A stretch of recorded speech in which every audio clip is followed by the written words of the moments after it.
Dead America, Lowcountry, Part 2. Written by Derek Slaton. Narrated by Aaron Smith. Chapter 1. Day 0 + 1. "Dante, go!" Grace screamed and watched as he throat-punched the guard next to him.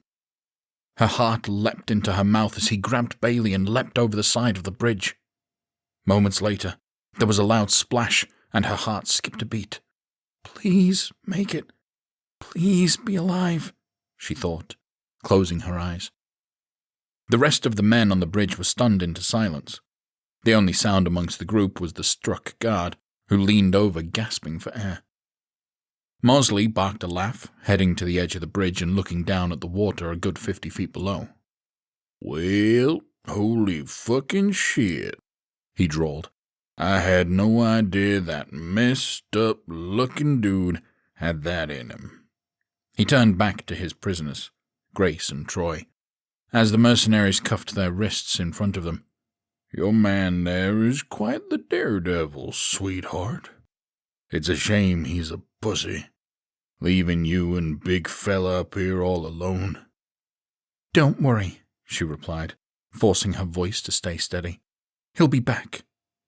Mosley shook his head, chuckling to himself. "Sweetheart, this ain't the movies," he said, spreading his arms for effect. "Your man isn't going to find a shiny set of armor out there and come riding in on a fucking white horse to save the day. No, if he's smart, he'll forget all about you and move on, find himself another woman, and get as far away from here as possible." "He's not my man," she snapped, jutting out her chin. "He's my brother." Mosley grinned. "Well, hell, we're in the deep south," he drawled. "Could be both." Despite the situation, Grace found it impossible not to roll her eyes. "Oh, not a fan of my humor, huh?" he asked, clucking his tongue. "Well, no matter. If you didn't find that funny, you sure as shit not going to find what happens next funny." He pulled out a walkie-talkie, raising it to his lips. "Valentine, it's Mosley.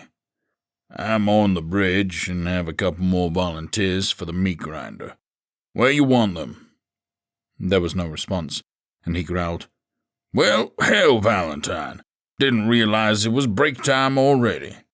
Guess what, boys? We're taking 5. "In case you haven't noticed," a forceful but calm voice drawled through the speaker. "There's a lot going on today, and quite frankly, you're not at the top of my priority list. So unless you want to volunteer yourself for the meat grinder, I suggest you remember that." Mosley sighed, his swagger dropping a notch. "I hear you," he replied into the walkie-talkie. "Now where do you want these volunteers at? They are just eager little beavers to get into the fight." "Take them to the main resort at the northwest corner of the island," Valentine replied. "It's about 2 miles north of the main road once you clear the bridge. There's a lot of activity in the area, so it'll be easy to spot when you get close." Mosley nodded. "They're on the way." The line clicked, and he wrinkled his nose as he pocketed the radio. "Well, looks like you two get to live the resort life, at least for an afternoon. Get them loaded up." 2 of the guards escorted the prisoners over to a van and shoved them roughly inside. As they left, Mosley approached No Name, who looked after the duo with his brow furrowed. "Quit your pouting," the former quipped. "It doesn't suit you at all, you no-named bastard." The tall, bold man crossed his arms. "Not sure I'm a fan of this." "Bullshit," Mosley spat. "I know for a fact you've done far worse than this in your life." No Name glared down at him, his biceps bulging as he flexed his arms. "You don't know a damn thing about what I've done," he said. Mosley just chuckled, smacking him on the back and sauntering off to the firing line. No Name watched the van drive away, uneasy in the pit of his stomach. Chapter 2. The van sped along the highway, leading towards the main part of the island. Hilton Head was a popular destination for the wealthy elite to visit throughout the year, with a fluctuation population of 40,000 or so. This time of year, however, the number of residents was significantly less outside of the resorts at least. With the weather cooling in the northern parts of the country, the weather in the Lowcountry was still warm and humid, perfect for the city dwellers to get away and be pampered by underpaid staff. Grace could only hope that most of the vacationers had been planning to visit later in the year, seeing as how they were about to fight those that had chosen to come down early. Not wanting to sound like Captain Obvious here, Troy drawled, but we're in some trouble here. She glanced to the front of the van where a metal partition separated the back from the cab. There was a small grate at the top in the center, so that the driver could look back, but it didn't seem as if anyone was listening in on them. "Gee, you think?" she said, rolling her eyes. "Whatever gave you that idea?" "I'm serious," he hissed. "Mercenaries are executing civilians in broad daylight, and kidnapping others to do God only knows what. Whatever is happening out there just isn't happening here. This shit has got to be national, or more likely global. These boys wouldn't risk this unless they know there aren't going to be any repercussions." Grace pursed her lips, contemplating his words, but realized he was right. QXR Group was known for committing war crimes overseas in war zones, this being the whole reason she'd protested their offices in the past. But for them to do this on American soil, that was a risky move even for them, at least in normal times. If they were doing this, then it was sure they could get away with it. "From what I understand," she said quietly, "your boy Theo Atkinson and his QXR Group receives military briefings. If what you say is right, and they know the world is fucked, there's no telling what they might do." Troy nodded like a bobblehead. "Question is," he continued, "what do we do?" She took a deep breath. "We bide our time," she said. "I was kind of hoping for something more substantial than just sitting around and waiting," he said dryly. She shook her head. "Didn't say sit around and wait," she replied. "I said bide our time. Dante is out there and he's going to come get us. We just have to do everything we can to stay alive and wait for him." "Why in the world do you think he's coming for us?" Troy asked, blinking at her incredulously. "Assuming he survived the fall and got somewhere safe, which is a big if, why would he risk it?" Grace crossed her arms. "Because he's already given so much of himself to protect me," she replied. "He's not going to let anything happen to me now." He paused, contemplating. His face?" he asked quietly. She nodded, avoiding his gaze. "It was about 15 years ago," she began. "I was home with my parents when the fire broke out. It was the middle of the night and I don't even know what happened. Just woke up and there was smoke in my room. I tried to get out, but the flames were right outside my door." She held up a hand, showing the burn marks on her palm. "The pain woke me up fully, but the smoke was just too much. Ended up collapsing while trying to get my bedroom window open. A few moments later, I heard someone crashing through my door. It was Dante. He got me outside, but he paid a big price for it." Troy swallowed hard. "And your parents?" he asked. "Didn't make it," Grace replied hoarsely, shaking her head. "He tried, but their room was blocked off by the fire. He took me in after that, did everything he could to take care of me. Even though I'm 28 and fully capable of taking care of myself, he's still always there for me." He nodded. "Good to have people out there to watch your back," he said quietly. "Especially someone as determined as my brother," she added. The van started to slow down and the sounds of gunfire cracked outside. The passenger in the front seat turned around, banging on the back wall. "Hope you two are ready to fight," he called. Grace leaned in, whispering into Troy's ear. "Remember, we stay alive and bide our time, no matter what." He nodded in response as the vehicle came to a halt. A few moments later, the back doors opened, two mercenaries standing there and waving them forward. "Come on, let's move," one of them demanded. Grace and Troy climbed out of the back, stepping down onto the parking lot of the gigantic all-inclusive resort. The main hotel was large, 8 stories tall, and stretching for a couple 100 yards. There were a few dozen cars in the parking lot which had been moved to the outer edge of the lot to act as a makeshift barricade. However, it only covered about half of the lot edge. A handful of mercenaries had set up along the line, occasionally firing off a few shots into the distance. In the center portion of the lot were a trio of black pickup trucks, set a few yards apart, with a tent to the right. "Wait here," the mercenary said, and walked towards the line of civilians standing outside of the tent. It was about a dozen deep, with a middle-aged white woman at the front with dyed hair wearing expensive clothes.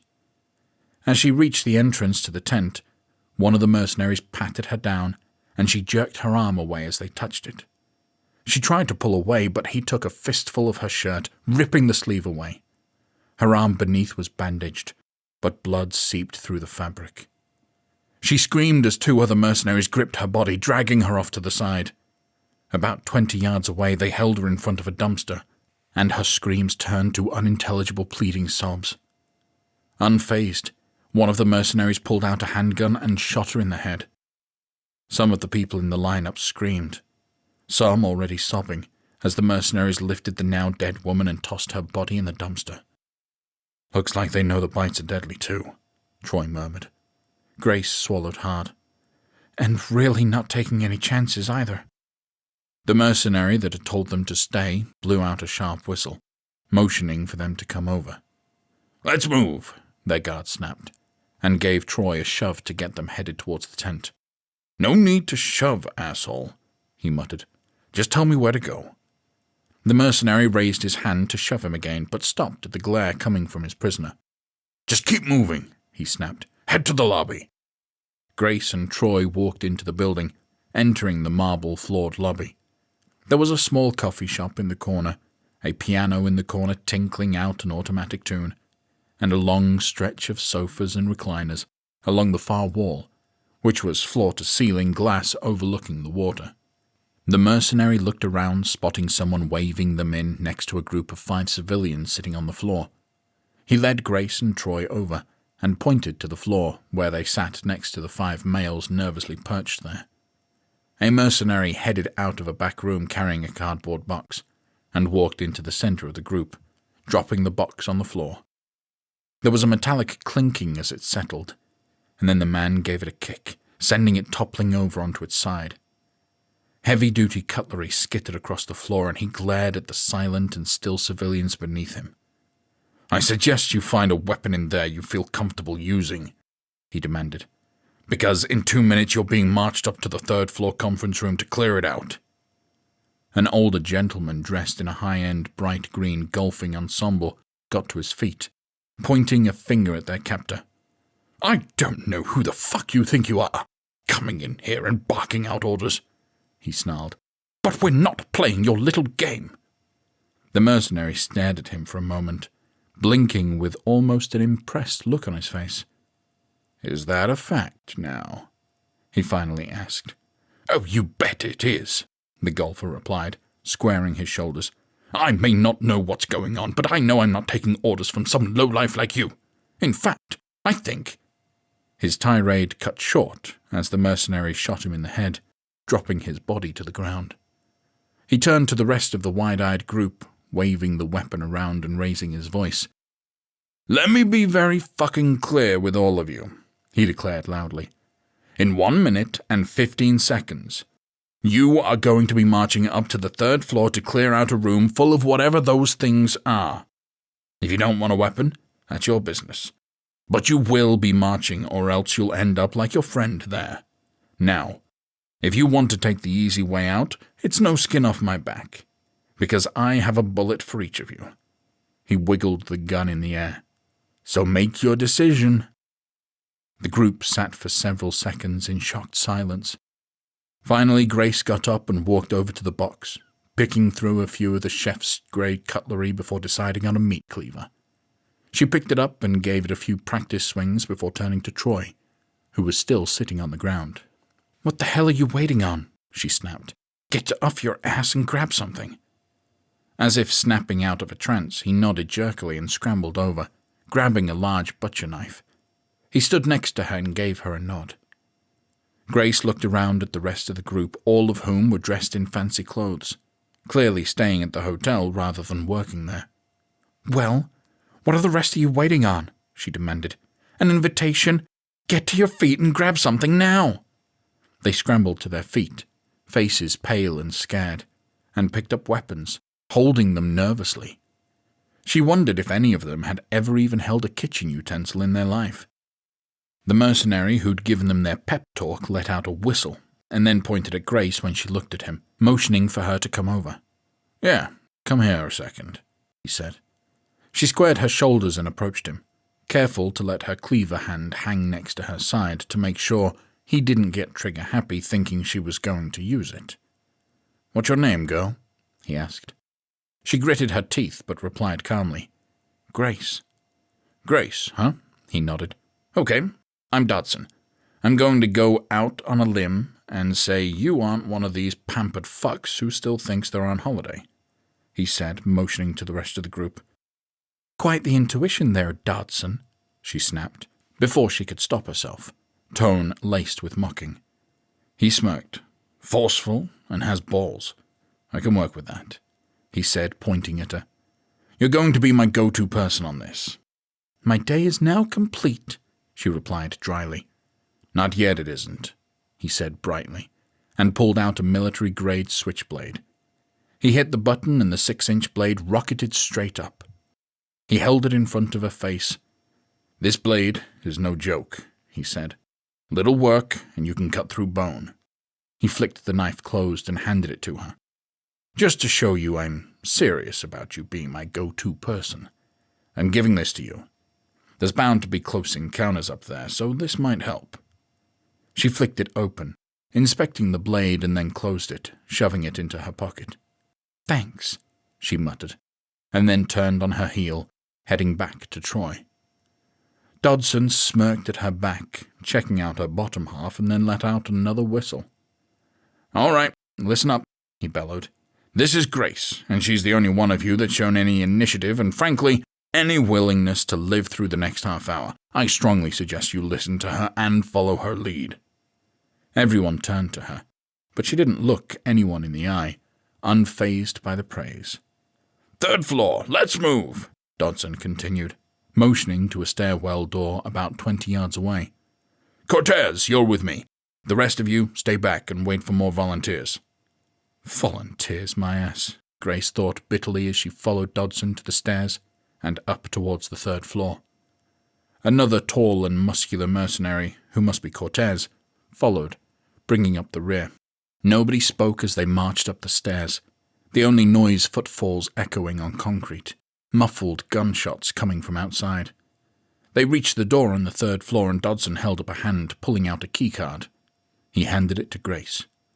"Your main target is the conference room at the center of the hallway," he said. "However, my men have identified room 312 as an infected room. I would suggest you tackle that one first so you get a good sense of what you're up against." She took the keycard, still emotionless as she wrapped her hand around the door lock bar. He reached out and held it shut, stopping her. "And one more thing," he drawled. "We're on a tight timetable here, so you have 20 minutes to get this done. If you don't, then Cortez and I are going to use you as human shields to keep them occupied while we take them out." He winked at her glare. "Happy hunting." He backed up and waved them in a flourish. Grace opened the door and led the group into the hallway, which looked surprisingly clean given the events of the morning. There was nothing between them and the conference room, with the exception of a single luggage cart with several bags scattered on the floor. She glanced up at the numbers on the closet door, reading 320. "A few more doors down," she muttered. They reached the door and she turned to face the group. There was movement inside, clear bumping and moaning and shuffling emanating from the room. "Okay," she said quietly, taking a deep breath. "These things are fast and vicious. I think our best chance at taking this thing out is to—" "Who are you?" she asked, pointing to a 40-something man in moderately decent shape to her left. "Charles," he replied. She nodded. "Okay, I want you and Troy here to go low and hold this thing in place while—" "You're being way too dramatic about this," one of the other men snapped. and snatched the keycard from her hand, swiping it on the door. He grabbed the door handle before anyone could stop him, and turned it, pushing it open. "Let me show you how it's—" His speech dissolved into screams as a small female zombie flew through the door, tackling him. It immediately latched onto his nose, biting down hard and pulling back, taking most of the skin and the tip of it clean off, chewing happily. Before it could go in for a second bite, Grace swung the cleaver, the sharp blade going through the skull like butter and dropping the ghoul. The man pressed frantically at his face, screaming in agony. "Don't just stand there!" he yelled as blood poured down his face. "Help me! Get a towel!" Charles moved towards the open door, but Grace put out a hand to stop him. "One thing you have to realize about these things," she said, "is that the bites are deadly. You get bitten, there's no coming back from it. Well, there is." She pointed to the dead zombie on the floor. "But as one of them." Troy chewed his lip. "So, what do you want to do with him?" he asked. "Do you want him chasing after us?" she replied.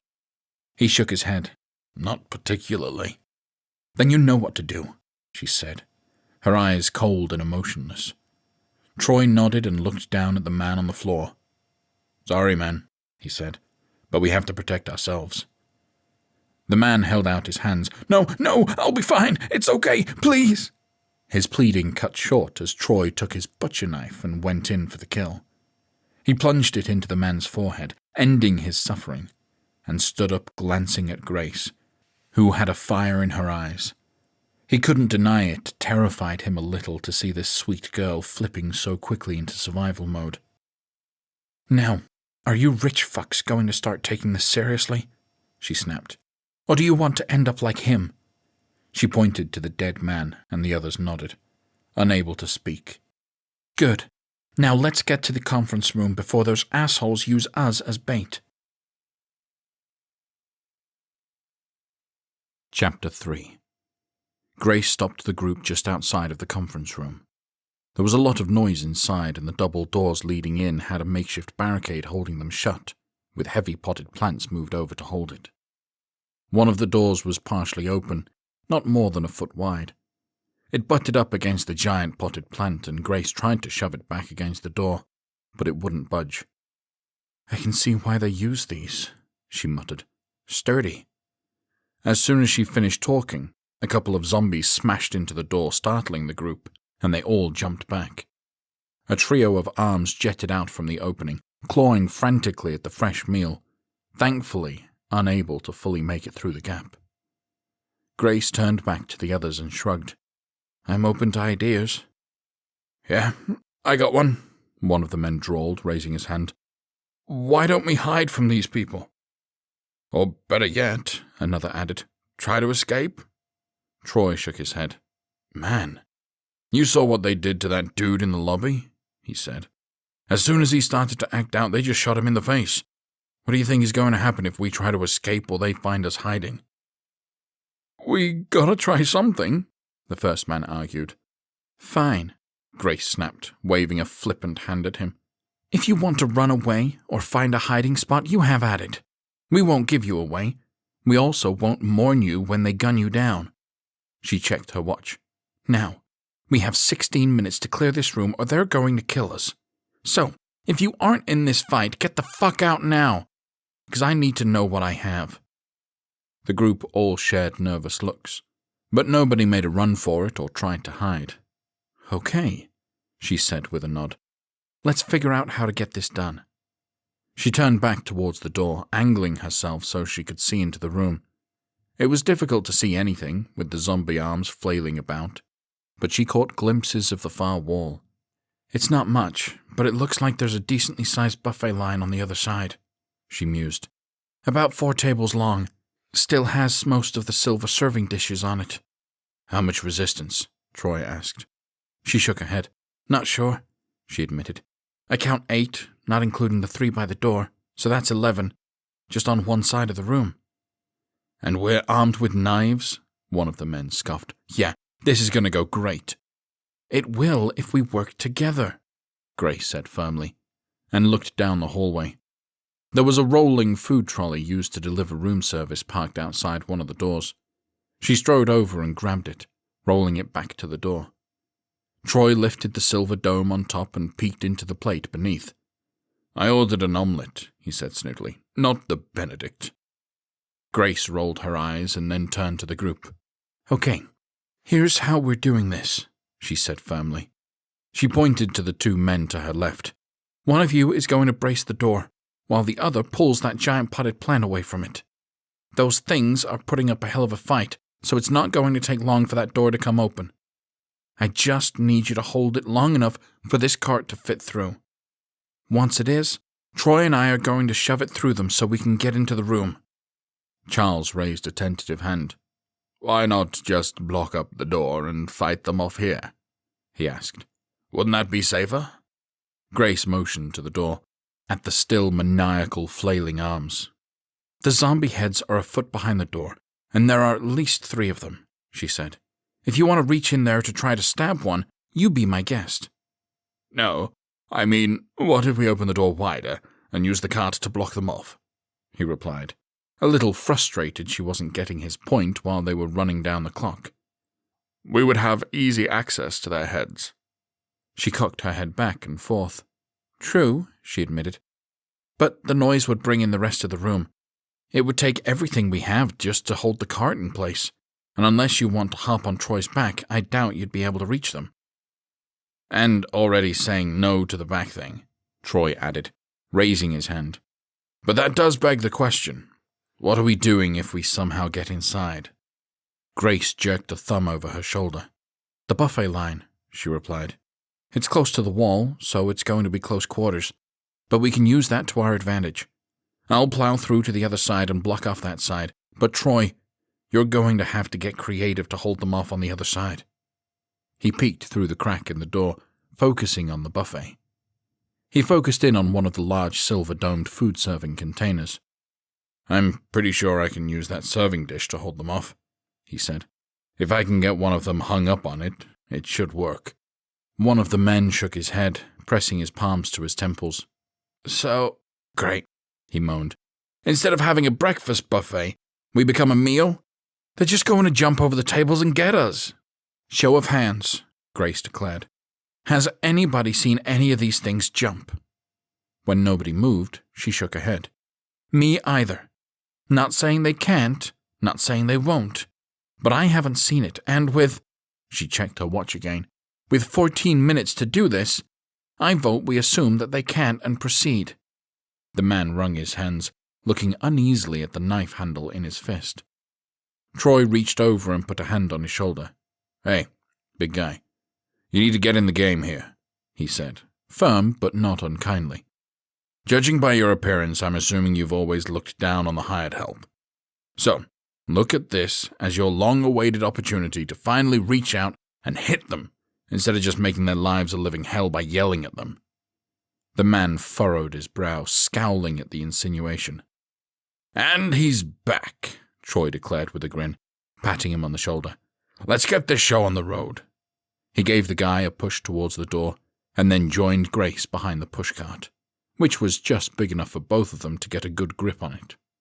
The 2 men set up by the door, one on the plant and the other wedging himself against the door. He leaned back to avoid getting caught by the still flailing zombies. "You ready?" Grace asked. Troy nodded. "As ready as I'm going to be," he replied. She glanced back at Charles, standing right behind her, and he nodded as well, mouth set in a thin line. She turned back to the door. "Do it," she said. The 2 men made eye contact, sharing their fear and determination. Grace lowered her knees into a stance, ready to spring, and began to count. 3, 2, 1, she cried, and the man by the plant began to heave. It took a moment, but he managed to slide it by yanking as hard as he could, getting it out of the way, and then darted back beside Charles. As soon as the pressure on the door was relieved, the zombies pushed harder, and the man at the door struggled to keep it from opening. His feet began to slide on the carpet, and he quickly lost ground, straining, the door inching open more and more. When a zombie head managed to poke through the gap, he panicked, grabbing the knife from his belt and jabbing wildly. With the angle he was at, there wasn't enough force behind the blows, and the blade glanced off the side of the ghoul waiter's head. It cut deeply, but the wounds were superficial, not stopping the corpse in any way. After a couple of quick strikes, Grace barked, "Stop stabbing at it!" She waved wildly. "We need these things on their feet so we can push through." The man nodded, his panic subsiding a bit, trusting her and her plan for the time being. He stuck the knife back in his belt and refocused on the door, pushing as hard as he could to keep it in place. The gap was now a foot wide. The zombies frantic now that they'd figured out there was fresh meat on the other side. Troy looked over their heads, spotting a few more rushing towards the door, attracted by the frantic, excited moaning of their brethren. "We gotta go now," he cried. "Open the door!" Grace startled but didn't question him. There was no time for it. She readied herself for the big push, tightening her grip on the handle. The doorman jumped back, allowing the door to open, and then ducking behind it as a shield from the ghouls who were incredibly interested in him. He didn't jump back far enough, however, and the heavy wood smacked hard into his face, stunning him. He snapped out of it, however, screaming as a zombie reached back behind the door and caught a hold of his arm. With the door clear, Troy and Grace ran at the opening, taking 4 large strides to build up a head of steam. They smacked into the trio of ghouls in the entryway, shoving them back into the room. They didn't stop to look around, instead pumping their legs towards the buffet line on the far edge of the wall. The room was fairly large, with the makeshift barricade about 30 yards away. As they ran, a few corpses from the buffet tables turned and rushed at them. "Keep pushing!" Troy screamed, and Grace didn't need to be told twice. They raced forward, picking up speed and slamming into the ghouls. The 2 corpses tumbled to the ground and they turned the pushcart to the back side of the buffet line. They ran behind it, thankful that it was empty between the tables and the walls. Troy let go so that Grace could push it to the other side and block it off. He turned back to the rest of their team and saw they were having some issues. "Move your fucking asses!" he barked, cupping his hands around his mouth. Charles and his partner were about 15 yards behind them, but struggled with a couple of zombies. One creature had the latter by the arm and he struggled to break free, swinging around and jerking his limb up and down. He finally remembered his knife and pulled it out, stabbing the zombie in the eye socket. Crimson goo splashed out onto his face, and he recoiled, but managed to disengage his arm from the corpse's death grip. Charles fought against another ghoul, what had once been a young waitress, and he thankfully had quite a bit of body weight on her. He pressed against her chest to keep her snapping jaws away from his face, and then spotted movement in his periphery. Swinging her around, he spotted more zombies rushing his way. Letting out a primal yell all the way from his bowels, he shoved the zombie back with all his might, sending it careening into the others and knocking them to the ground. Both men, finally free, they tore for the buffet line, rushing past Troy, who stood guard on the one end, with one of the giant serving dishes as a shield. They were heavy-duty, weighing about 10 pounds and stretching nearly a yard in length. As soon as the men were clear, Troy got into position, waiting for the ghouls to rush him, which didn't take long. Within seconds, 4 zombies crashed into him. He extended his arms as far as he could, while holding the container up. Rotted arms flailed everywhere, smacking into his body and uncomfortably close to his face. But he steeled himself, managing to hold them at bay. Grace secured the cart by locking down the wheels, which were close to the back wall, before turning around to survey the room. There were about 15 ghouls in total, all rushing towards the table. Charles and his partner had their knives ready, but they stood shoulder to shoulder, shaking with fear, the glittering blades quivering as the enemies got closer. "Spread out!" Grace yelled. "We gotta thin them out!" The 2 men took several steps away from each other, putting about 5 yards between them, and also her. She readied her cleaver before realizing they were missing a person, the man from the door. "Where the hell is the other guy?" she demanded. Everyone looked towards the door, which didn't have any zombies within 10 yards of it. The man peeked his head into the hall, watching as the zombies reached the buffet line. His eyes were wide, and he didn't make any move to join the fight. One of the running zombies caught sight of him and immediately changed course, shrieking. He froze like a deer in the headlights, When the zombie was within a few yards, he finally turned tail and ran away. The ghoul was fast, however, and within 2 steps it tackled him from behind, sending him face first into the floor. As soon as he hit the carpet, the corpse latched its teeth into his shoulder, tearing out a huge chunk. He screamed and thrashed about, reacting violently to the sudden injury. He bucked like a wild bronco, trying to shake the ghoul, but it was no use. The zombie chewed its foot before going in for another bite, this time on his arm. Adrenaline kicked in as pain shot through the man's body like electricity, and he managed to flip over. He faced his attacker, what had once been a teenage boy of no more than 17.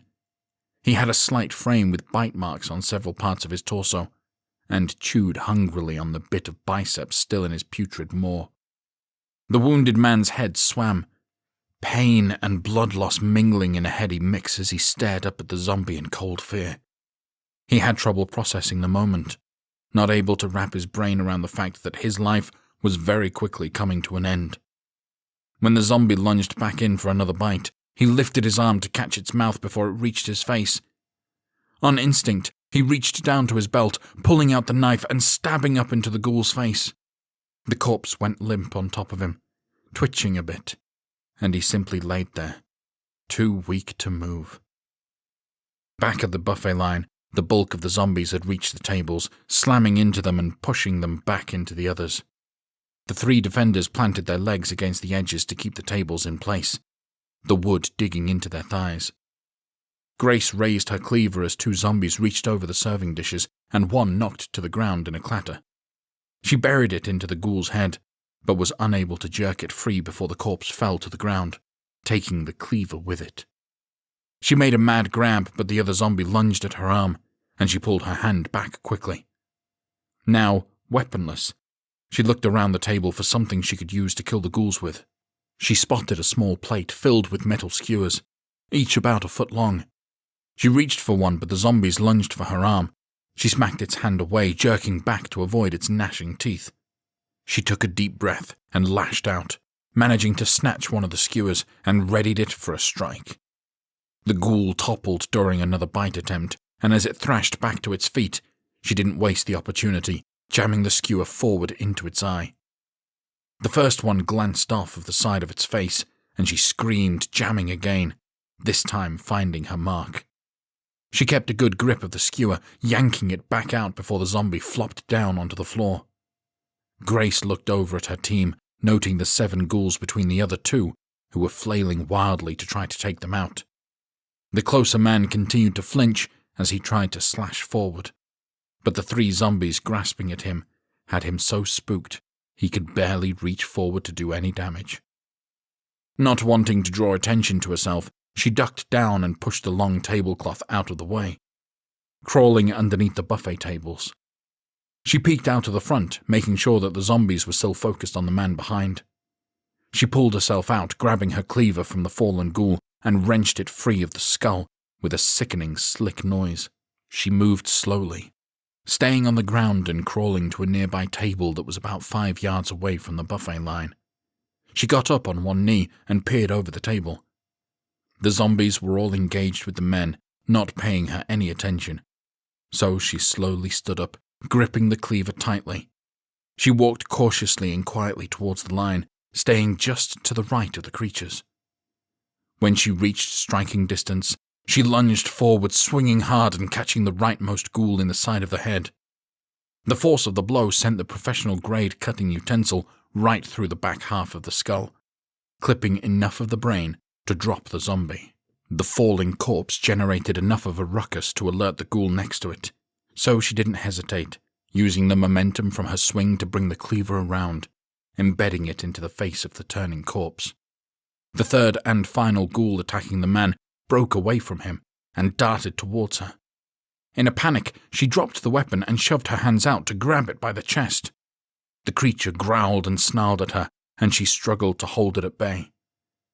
A second later, the man jumped over the table and jammed his knife into the side of its head, dropping it, his eyes wide in shock, as if he hadn't thought he was capable. He turned to Grace and gave her a nod. She responded in kind and then bent down to retrieve her cleaver. The duo turned to the 4 zombies that were focused on Charles. He'd managed to ding one of the creatures, and it lay face down on one of the tables, shaking from side to side as its brethren continued to ram into it to get at their meal. Grace and her partner took a few steps back before beginning their approach from behind. She took the one on the right, and he went for the middle. When they reached striking distance, she brought her cleaver down in a rough overhead strike, in a fruitful killing blow. He jammed his knife into the base of one ghoul's skull and grabbed the back of its shirt to slam it into the other one. He managed to use the weight of the dead zombie to pin down the other creature to the table.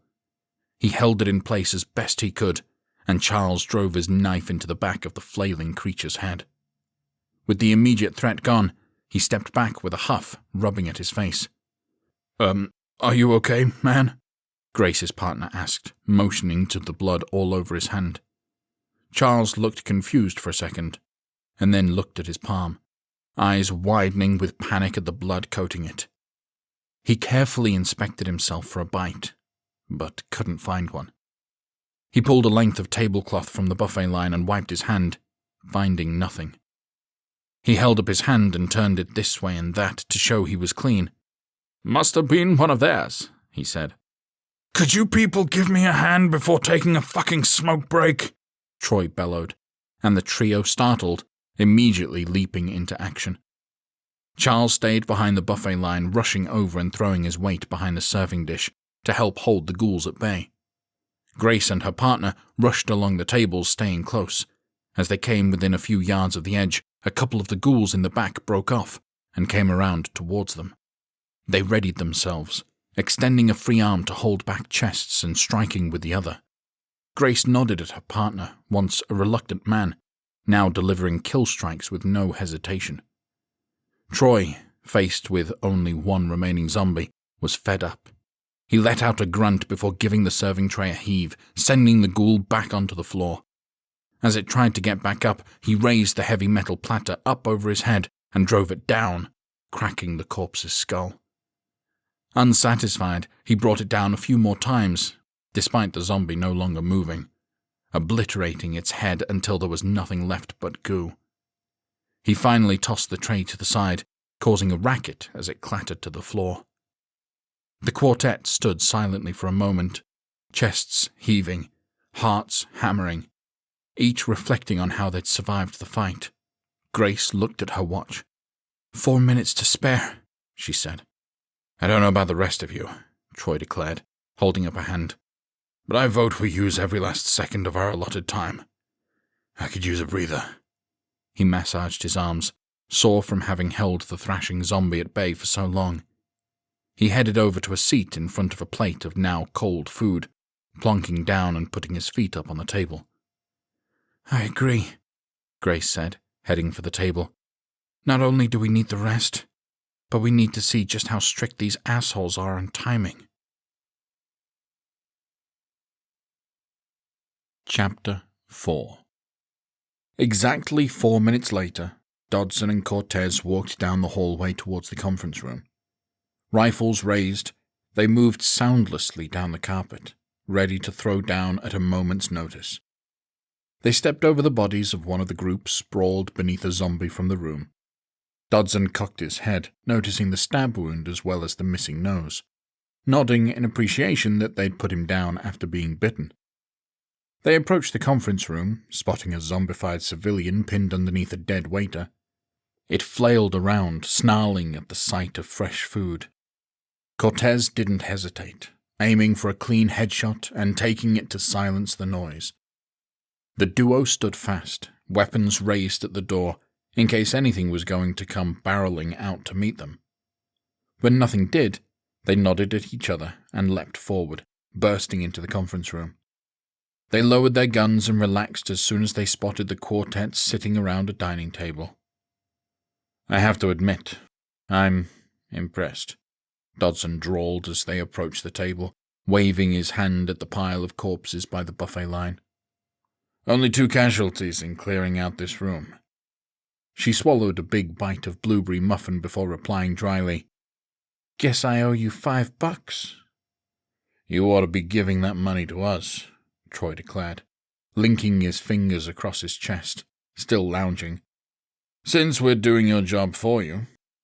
Cortez narrowed his eyes and opened his mouth to speak, but Dodson raised a hand to cut him off. Don't worry, he said. You keep doing work like this, and then Atkinson will certainly see fit to reward you. Troy shook his head. Yeah, with a bullet to the back of the head, he muttered under his breath. Dodson furrowed his brow, not having heard the utterance but assumed it wasn't favorable. He pulled out his walkie-talkie with a shrug, raising it to his lips. Need cleaners on 3, he said. Conference room just down from the elevators. Copy that, somebody said on the other end. Cleaners? Huh? Troy piped up. Kind of surprised you aren't making us clean this mess up. Cortez sneered. Keep it up, and we just might, he snapped. Dodson raised his hand again, shooting his subordinate a pointed look. No, sir. You see, you are now a victim of your own success, he said, smiling at Troy. Now that we know you can deliver, you get to keep moving up the floors, clearing them one by one. We have a whole list of rooms, both small and large, that have unwanted occupants that need to be evicted.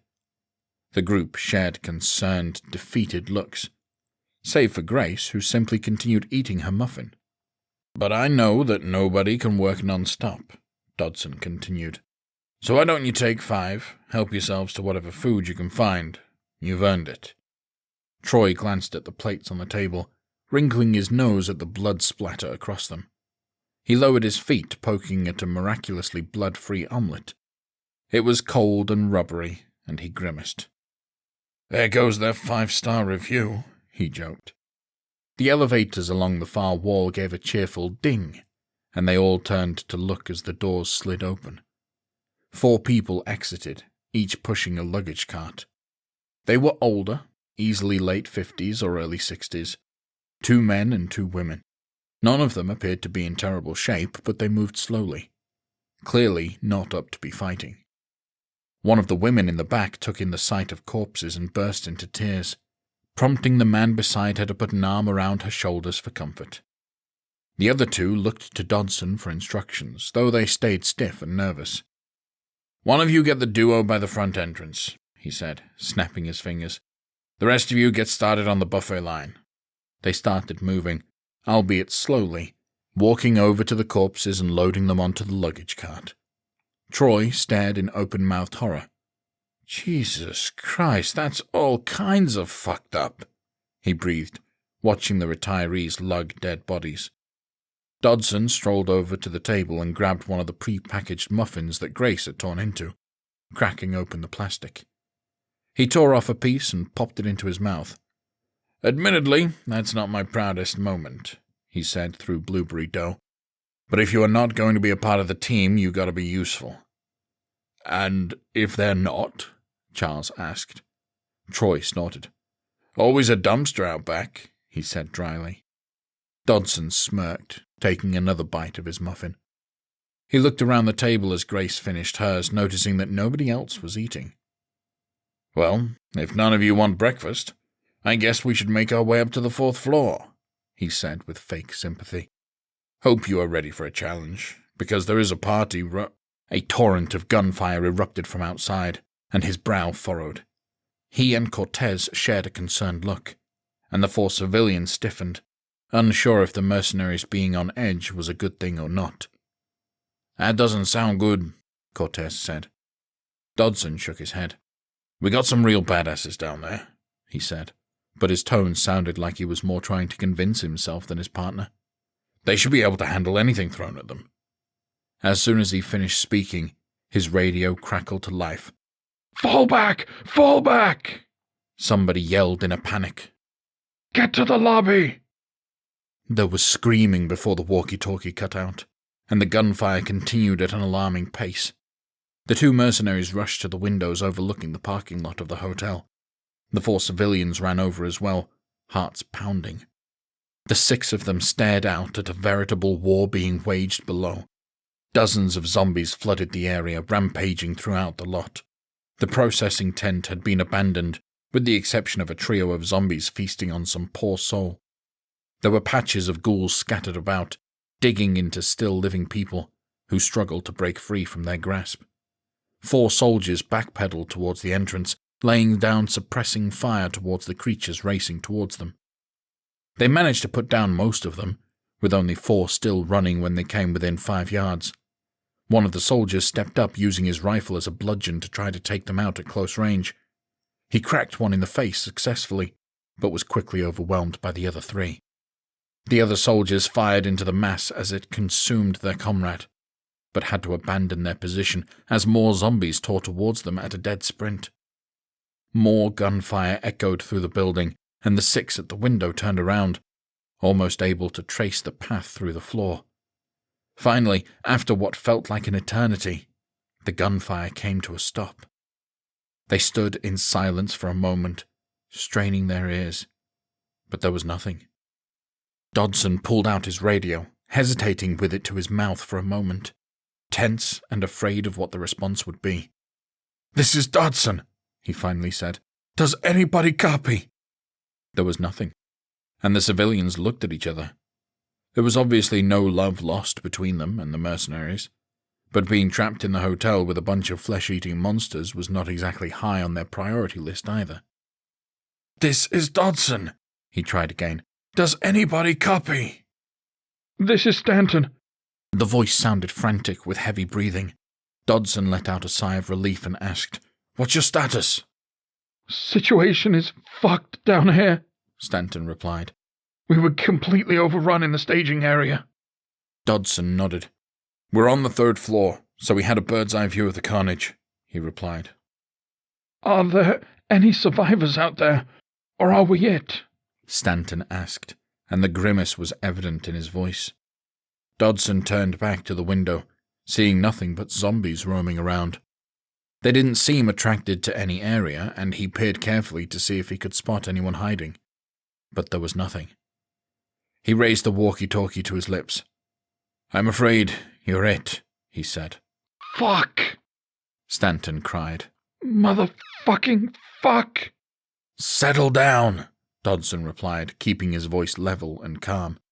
"I had some men in the lobby before all this went down. Did you see them?" "Negative," came the shaky reply. "Only thing we saw were those things. If it's any consolation, I didn't see any feeding, so they could still be out there." Dodson nodded. "Good to know," he said. "Now, are you secure?" His comrade was silent for a few moments, presumably to take the time to calm himself down and check his surroundings. "Yeah, we are," he finally replied. "There are 3 of us in some small office just behind the front desk." "Is the door secure?" Dodson asked. "Yeah, we got it locked and have a desk in front of it," Stanton explained. "It took 3 of us to move that big bastard, so I don't think they'll be able to get through." "Okay, that's good," Dodson said with a nod. "Tell me what you can see." "Not much, unfortunately," Stanton admitted. "There's only a small window looking out to the front, and there are zombies everywhere." Dodson took a deep breath. "How many are we talking?" "Fuck, man. Too many to count," came the frantic reply. "A few dozen, at least." Dodson grimaced and Cortez shook his head, pressing his palms to his temples. "Okay, hang tight," Dodson said, taking a deep breath. "I'll get back to you as soon as I know something." "We ain't going anywhere, that's for damn sure," Stanton said. Dodson fiddled with the dial on the radio. "So, what now?" Cortez blurted, lowering his hands but clenching his fists at his sides. His companion shook his head as he dialed in a frequency. "Going to call Valentine," he said. "Who the hell is Valentine?" Troy demanded, throwing up his hands. Dodson cocked his head. "He's our second-in-command. He handles the operational side of things," Cortez added, taking a deep breath to steady himself, "so that Atkinson can focus on the big-picture stuff." Troy shook his head. "Hope he knows what he's doing, because if not, we're fucked." Cortez nodded in agreement, and for a moment they weren't mercenary and civilian, just 2 men stuck in the same deadly situation. "Command, "This is Dodson at the Northern Resort," he began. "Do you copy?" There was a moment, and then the line clicked open. "We have you, Dodson. What's the situation?" a voice asked. "Catastrophic containment failure," Dodson replied. "Need to speak to Valentine." "Hold, please," dispatch said. Cortez clenched his jaw and raised an eyebrow. "That's not a good sign if they're patching you right through," he said. "They usually ask a few follow-up questions to see if it's worth his time." "Guess we should take notes and add catastrophic to every report we file," Dodson said dryly. "Might get more done that way." The radio chirped back to life, and then a no-nonsense voice came on. "Dodson, report." "The outside command center has been completely overrun," he replied, quick and to the point. "Entire lobby is infested as well." "Survivors?" Valentine asked. Dodson took a breath. "We have 3 in an office in the lobby, and 6 up on the 3rd floor," he explained. "Might have a few more in-house, but they're off-comm and no confirmation." "Enemy numbers?" came the reply. Dodson wrinkled his nose. 2 to 3 dozen in the lobby, he replied, looking out the window. Maybe another 15 or so in the front parking lot. There was a moment of silence, and then Valentine said, "I need you to secure your position and stay put. I'll get back to you as soon as I have new information." The line went dead, and Dodson hooked the radio to his belt, crossing his arms and staring out the window. "He seems friendly," Troy muttered. Dodson shook his head. "Lot on his plate today," he explained. "Doesn't have time to fuck around." Cortez headed for the double doors, leading to the conference room. "I'm going to get the doors secure," he called over his shoulder. "You two, help." Charles and Troy didn't waste any time following. The dangerous situation called for banding together, at least at this moment. "So, what now?" Grace asked, sidling up next to Dodson. He took a deep breath. "We do as Valentine says," he replied. "We wait." Chapter 5.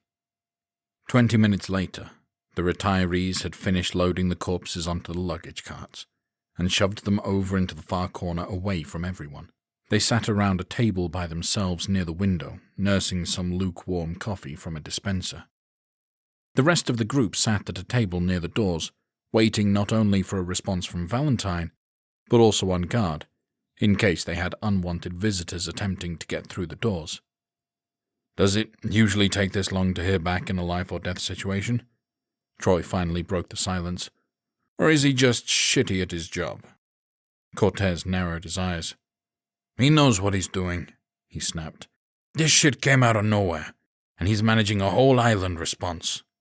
"What is going on, anyway?" Charles piped up. "You boys seem to be clued in. Why not share with the rest of the class?" The 2 mercenaries shared a pointed look, and then Dodson shrugged, waving for Cortez to give him the go-ahead. "Information isn't exactly flowing freely, but this is what we know," the latter began, leaning back in his seat. "Last night, we got a call from one of our military contacts, saying that there was a shitstorm headed our way. Some virus was spreading out of Texas, and it was infecting people with A-type blood. Within 72 hours of being exposed, they fell ill and died, only to come back as those zombie-like things. Apparently, it's been spreading around the country for days, and nobody noticed until it was already too late." The man next to Charles, who they discovered was named Carl, raised his hand. "And given what you guys are currently doing," he said, "I think it's safe to assume this stuff is everywhere?" Cortez nodded. "The country is done for," he replied, "and most of the world is probably in the same boat as well. Maybe some isolated countries like Australia might be able to catch most of the cases in time. Not that we'll ever know or care, really," he shrugged. "So, Atkinson and the rest of the higher-ups decided to take matters into their own hands and secure a safe space." "Well, safe for y'all," Charles scoffed. Cortez jutted out his chin. "And for those who help us secure it," he replied, pointing a finger at the older man. "I know it may seem harsh what we're doing, but it's necessary not just to rid the island of those things, but to also figure out who is going to contribute going forward. Oh, bullshit, Charles snapped.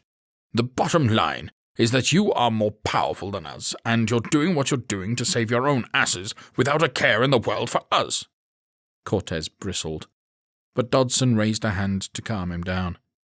The rest of the table remained silent, letting the confirmation of the country being gone settle over them. Just a damn shame, Troy murmured. Carl cocked his head. What's that?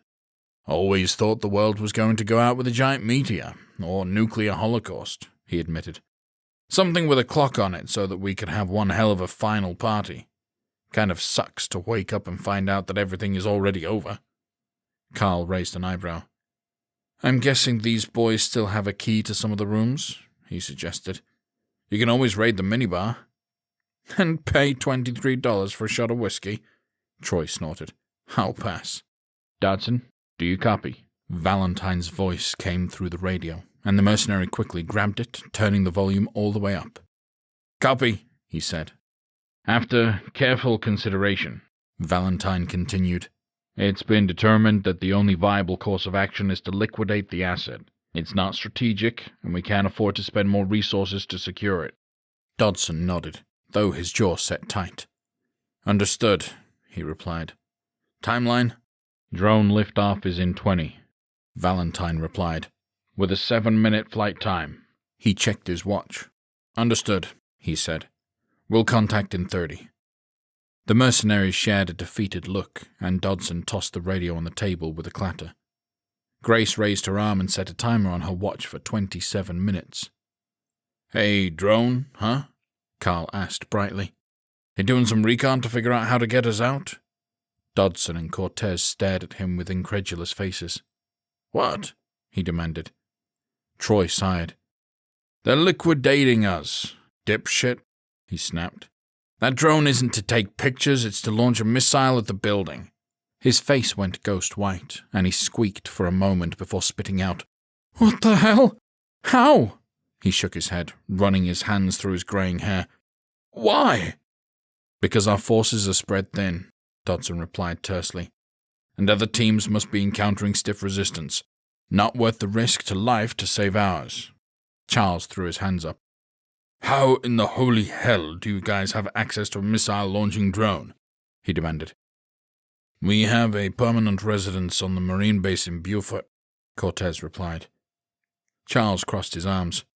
Still doesn't explain how you have access to a drone, Grace growled, leaning forward and resting her arm on the table. Doesn't matter how they have it, only that they do, she snapped. Now, we need to talk about how we're getting out of here. Troy took a deep breath as everyone turned to her. Assuming we can get down to the second floor, he began, there has to be a window we can get out of. With any luck, there won't be too many of those things on one side of the building. We're not going without our boys in the lobby, Dodson declared, shaking his head. Troy blinked at him. We don't have time to clear out a room that size. Dodson pulled out his handgun and slammed it on the table. You're going to help us get them, he warned, or you're not leaving this room. Troy glared at him, and then crossed his arms, letting out a frustrated grunt. One thing is for damn sure, Charles piped up. You aren't using me as a human shield. You try that shit and I'll latch on and pull you down with me. Dodson nodded and shoved his gun back in the holster. Fair enough, he said. Still, Cortez said slowly, scratching the back of his head. There's no way we can clear out the lobby with 2 gunmen and 4 people with knives. Grace shrugged. Then give us guns. Oh, hell no, Cortez shook his head, waving his arms back and forth in front of his face. I don't even feel comfortable with you across the table with me. And all you have is a cleaver. No way in shit you should have a gun. Dodson shot her a sympathetic look. I'm afraid he's right, Grace. She leaned in, voice low and forceful. You've already been written off by your commanding officer, she said. Left to die because your life isn't worth saving. You have to fight your way out, and you only have, she checked her watch, 25 minutes to get out. Now, What do you think is a bigger risk? Giving me a handgun or trying to fight an army of those things with only Cortez by your side?" Dodson sat back in his chair, chewing his lip for a moment. Finally, he nodded, slowly, as if the thought was slowly seeping in. He drew the handgun and set it back on the table, sliding it over to her. He held up a finger. "If you shoot me in the back, please have the decency to shoot me in the head," he declared. "I'd rather not have to think about the colossal fuck-up that led to my demise." "Deal," she replied, snatching up the gun and checking the chamber. "Whoa, what the fuck are you doing?" Cortez demanded. Dodson shot him a stern look. "Giving us a better chance of walking out of here," he replied. "Now, take your sidearm out and give it to one of them." His companion didn't move, simply scowling at him. "Do it now," Dodson demanded. "That's an order." Cortez stared at him in disbelief, before finally pulling his handgun from its holster and slamming it on the table. Before any of the others could react, Charles grabbed it, pulling it into his lap before the other two could take it. "Is there another stairwell to the lobby?" Grace asked. "Because the one we came up in is way too close to the front desk." Dodson nodded, pulling out a sleek black tactical pen from his vest. He clicked it once and moved the plate in front of him, drawing directly on the cream tablecloth. He made a big square and then drew an X. "Okay, this is the lobby," he said, and then tapped his finger on the X. "And this is the front desk. I'm assuming the office door is right behind it. About 20 yards this way is the front door, and there's a secondary set of doors at the far end which are exit only. If we go out that way, there's a good chance there won't be too many of those things outside." He pursed his lips. "At least, until they follow us out." She leaned over, watching as he drew. "What about stairs?" she asked. He thought for a moment, before drawing another X on the opposite side of the lobby across from the front desk on the far end of the room. "I'm fairly confident that the stairs are in this corner," he said. "With any luck, there won't be too many of those things near it, so we should be able to slip in undetected. What we do then," he shrugged, "well, that's anybody's guess, because I have no idea what's around there for cover." "One problem at a time," Grace said with a sigh, and stood up. "Let's get down there." The others got up too, save for Charles, who raised his hand. "Aren't you all forgetting something?" he demanded. The mercenary shared a confused look and didn't respond. Charles growled and motioned to the retirees in the corner. "What about them?" he demanded.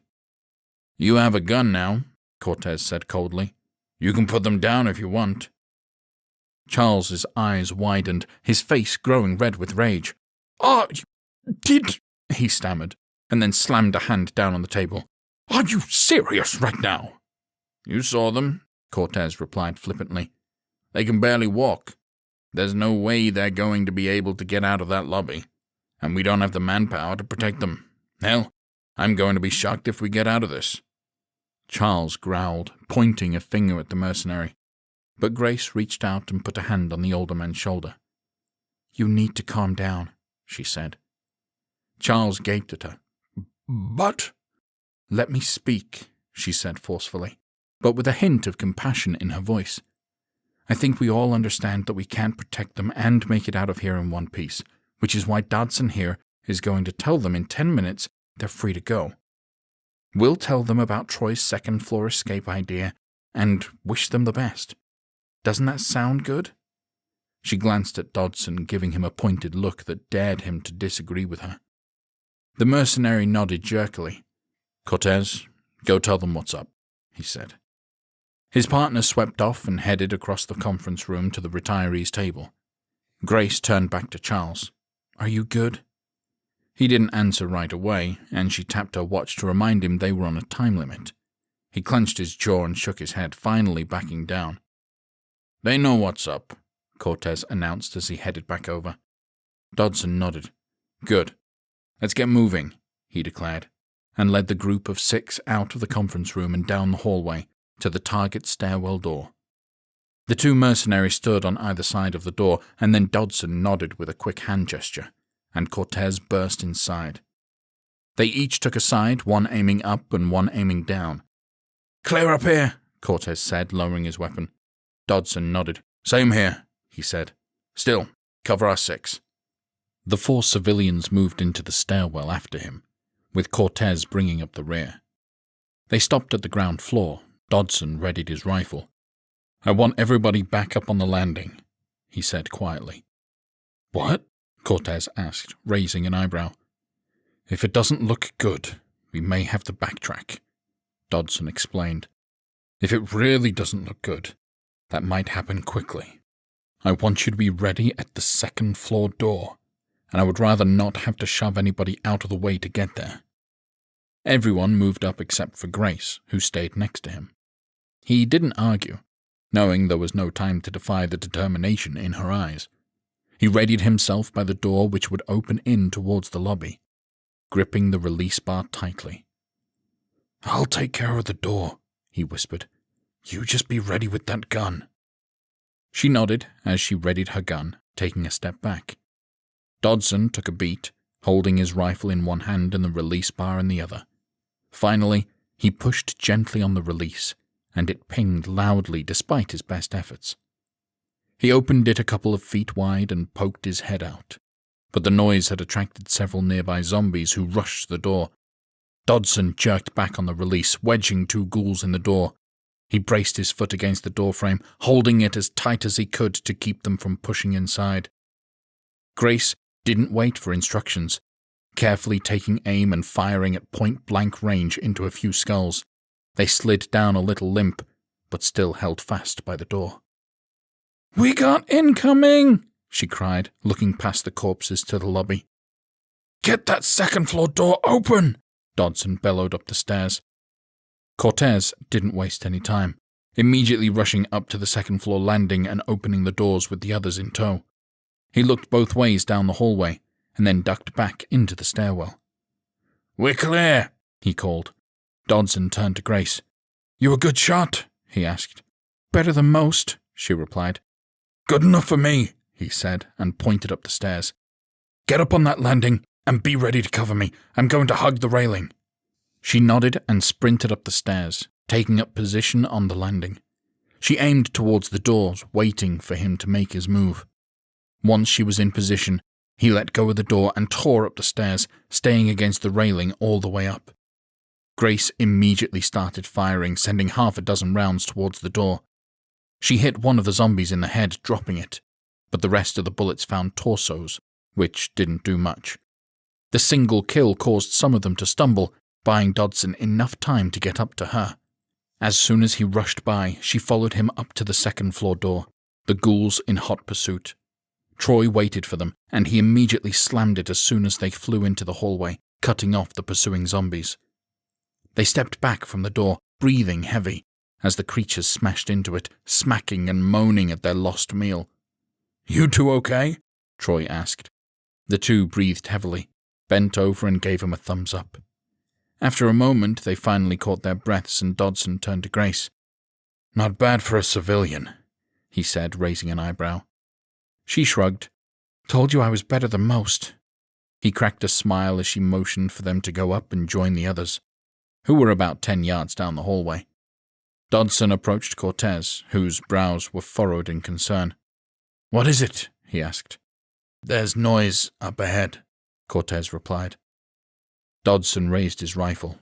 "Well, let's go find out what it is then," he said, waving for everyone to start moving. The 2 mercenaries led the group up the hallway, the faint sounds of gnawing and moaning growing louder as they approached the center elevator lobby area. They came around the corner and spotted 15 zombies stretching down the hallway to the left, past the elevators, most of which a good 30 yards down the hall. Several of them knelt down beside a badly mangled corpse that wore the same type of combat gear Dodson and Cortez wore, about 5 yards down the hall from the elevator lobby. Dodson quickly turned to the others and put his fingers to his lips to signify to be quiet. He then turned to his partner and motioned up the hallway straight ahead of them, using his fingers to signal stairs. They snuck across the opening, trying to stay unnoticed. But they had no such luck. One of the creatures gnawing on a mercenary corpse looked up and saw the group going across. It let out a groan, dropping a chewed hunk of flesh on the ground before sprinting towards them. Charles panicked, took quick aim, and fired, hitting it in the chest but not slowing it down at all. He fired again, hitting nothing but air. As it closed in, Cortez blew back around the corner and fired, hitting it in the forehead. The lifeless body slid across the marble floor. However, the immediate threat wasn't over, as the noise had attracted every zombie on the floor. They came running down the hallway leading to the other set of stairs, as well as the opposite hall of munching zombies. Dodson opened fire at the half-dozen rushing down the hall, pouring out of a room towards the end. They moved so quickly that he only managed to hit 2 of them. "Back up! Back up!" he bellowed. The bulk of the 15 zombies on the other side of the lobby started rushing towards them, and Troy leapt into action. He shoved through a couple to get to the luggage cart, flipping it over in front of the opening to create a slight barricade. Grace followed him into battle, shooting the first zombie he tossed aside in the head while grabbing the other by the shirt and holding it at bay as it flailed around. Carl rushed up, jamming his knife into its head. Cortez turned his attention towards the 10 or so zombies that came down the opposite hallway, firing several times into the crowd and dropping a few. The 2 mercenaries retreated to the elevator area, laying down suppressing fire towards the coming horde. They managed to drop half of the combined horde, but at the expense of their magazines. "I'm out!" Cortez barked. Dodson shook his head. "Same!" Rather than try and reload, which they didn't have time to do, they braced themselves for the coming horde. They used their guns as blocking tools, catching a couple of ghouls in the chest and using their bodies to hold the others off. Meanwhile, Troy did everything he could to shove creatures back as they tried to overcome the toppled luggage cart. But it was a losing battle. Grace stood beside him, popping off shots where she could, but with so much movement it was difficult for her to get a clean shot. When her gun clicked empty, she growled and broke from the line. "I gotta reload!" she cried. Charles took her place as she headed for Dodson to get another mag. She spotted the mercenaries having trouble as well. Carl stood off to the side, frozen in fear, looking unsure of what to do. Grace looked past him at the elevators, and she grabbed his arm. "Help me get these open," she barked. It took him a moment to snap back into the moment, but he finally joined her, and they jammed their blades into the seam, prying open the doors. She peeked through to see the empty shaft, relieved that it wasn't an elevator full of zombies. "Dodson, let one through," she yelled, and he peeked over his shoulder at her. He nodded and then looked at Cortez, who was also struggling to hold the zombies at bay, using the ones hooked on their guns to keep the others back. "Take a step to the right," he barked. "Go!" Both of them moved to the right, creating a narrow pathway past them. One of the ghouls at the back slithered by, and Grace jumped up and down. Over here! Over here!" she screamed, flailing wildly to get its attention. The creature made a beeline for her, and she positioned herself right in front of the door, waiting on the ghoul to get close. As it approached, she swung her arms to the side, catching it in the torso and shoving it. The uncoordinated zombie tumbled, falling head-first into the open elevator shaft. A moment later, a satisfying thud echoed up to them. "Send another!" she yelled. Dodson nodded. "Move over, another step," he instructed. They took another, making the opening larger. Grace whistled, trying to get another one's attention. Finally, one locked onto her and broke away from the pack, rushing forward. Carl stepped forward. "I got this one," he said. He readied himself by the door just like Grace had, repeating the same swinging motion that she did. He caught the zombie in the same spot, shoving it into the shaft. Unfortunately for Carl, the zombie managed to grab onto his wrist and yanked the flailing man down with it. "Carl!" Grace screamed, lunging forward and grasping at air. She watched helplessly as he disappeared down the shaft, screaming all the way down, cutting short as he hit the bottom. She swallowed hard, but shook herself from it. There was no time to mourn or try to see if he was okay. He was gone. "Grace, get behind us!" Dodson cried. She rushed over to the 2 of them, still struggling with the 5 remaining zombies. She stood between them, pushing on their backs to help steady them. "Okay, we gotta shift them towards the shaft," Dodson instructed. "Let's go your way," he said to Cortez, and his partner nodded. They took small steps in unison, moving to the right and twisting around to angle the creatures towards the elevators. It took a solid minute to get them properly lined up, but once they were, it was time to act. "Push!" Dodson yelled, and the trio shoved with everything they had, inching the creatures backwards. All 5 of them remained fully engaged and hungry, trying to get to their meal. The creatures were forceful but not very coordinated, so they finally managed to drive them to the edge. After the first zombie fell, the load was lighter, and it made it easier for the trio to keep pushing. 30 seconds later, the last zombie finally fell, splattering to the bottom of the shaft. Dodson glanced down, pulling out a flashlight and shining it in. There was a mangled mass of bodies on the ground, with some still writhing about. Not quite dead, but too broken to be a threat. "I'm out!" Charles cried, his gunfire ceasing. Dodson pulled out a handgun magazine and handed it over to Grace. "Why don't you go finish them off?" he suggested. "We'll cover you and make sure nothing sneaks up on us." She nodded and took it, reloading her gun and darting over to the luggage cart barricade. There were several bodies on the floor, unmoving, but Troy still worked at shoving several back as they tried to get over the barrier. Grace stepped up and took aim, firing at the ghouls as Troy knocked them down. With the numbers thinned, they were far easier to pick off. Charles watched as she killed the last ghouls, gripping his gun tightly with a nervous look on his face. He looked back at the 2 mercenaries, who had their backs to them, keeping a watch down the other hallway. Grace took out the last zombie with her last bullet, ending the threat. "Okay, that's the last of them," she finally said, letting out a deep sigh of relief as Troy got to his feet. "Okay, let's take them," Charles said quietly. "What are you talking about?" Troy asked. The older man gestured wildly to the mercenaries. "Their backs are to us, and we have guns," he hissed. "Let's finish them and get out of here." Before the other 2 could respond, he raised his gun and took aim. He quickly fired, having bluffed about his mag being empty. His aim was poor, hitting Dodson in the back with a shot. The impact on his vest sent him tumbling to the ground. Cortez immediately turned around and raised his rifle as Troy dove out of the way, wanting no part of the firefight. Grace dropped her empty gun and snatched the switchblade that Dodson had given her. She quickly popped it open and jammed it into the side of Charles's neck, causing him to fire his next shot into the wall. He dropped the gun and turned to her, eyes wide with confusion and betrayal, as he tried in vain to stop the bleeding from his throat. Within seconds, he was on the ground, twitching and gargling for air, and Grace immediately raised her hands, bloody knife still in her fist. Dodson grunted as he got to his feet, rage blazing in his eyes. "Fucking hell, that hurts!" He spat and turned around. "Who the fuck did that?" He stared at Grace, standing there with the bloody knife over Charles's body. He cocked his head. "Cortez?" His partner motioned to the dead man. "That cowardly piece of shit shot you in the back," he snapped. "Before he could shoot me, the girl took him out." Dodson's gaze softened, and he walked over to Grace, motioning for her to put her hands down. "So, you like the knife, huh?" he asked.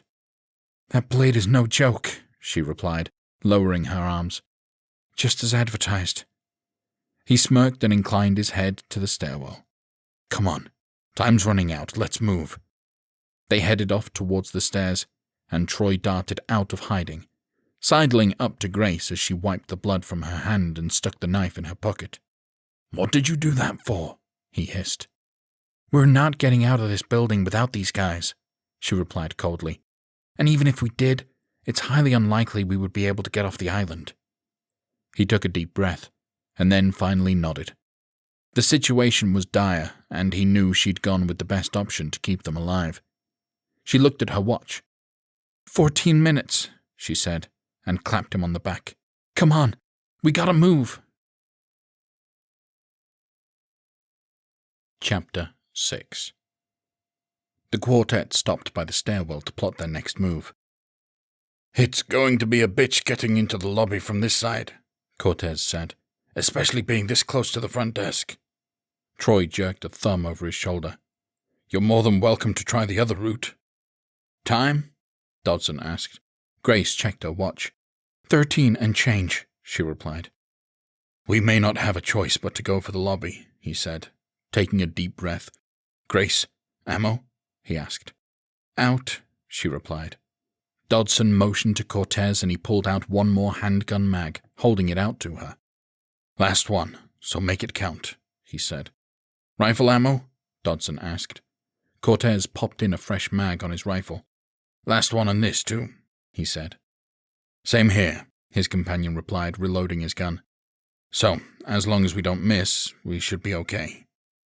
"I'm sorry to say," Troy said tentatively, "but we might have to leave your boys behind."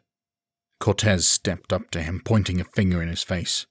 "We are not leaving them behind," he snarled. "You understand me? Either we all go or none of us do. You understand me?" Troy raised his palms and nodded, backing down. "Good," Cortez snapped. "Now, let's figure this shit out." Grace pointed to the ceiling. "Somebody needs to go up," he said. The other three looked at her, eyebrows raised.